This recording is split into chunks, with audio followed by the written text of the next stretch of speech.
How to turn off Discover on Snapchat. If you're looking to declutter your Snapchat and remove the Discover section, this tutorial will guide you through the simple steps to turn it off for good. By following this guide, you can enjoy a more personalized Snapchat experience without the distraction of unwanted content. So let's get started. So first, open the Snapchat app. While we are in the Snapchat app, make sure that your account is logged in. As you can see, mine is already open and logged in.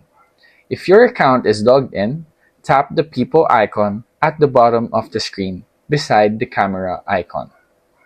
From here, if you want to hide a specific video, for example, I will randomly hold tap any short video like this one. The menu appears.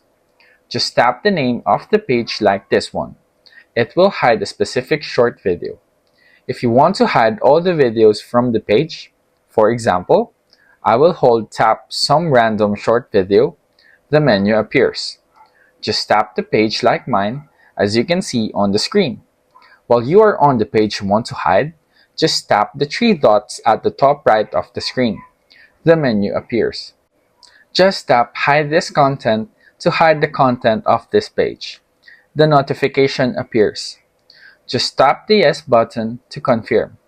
Now, you can't see any short videos from this page. By following these steps, you can successfully turn off the Discover feature on Snapchat, allowing for a more streamlined and personalized app experience. If you change your mind in the future, you can easily re-enable Discover by following the same steps. Enjoy your uncluttered Snapchat.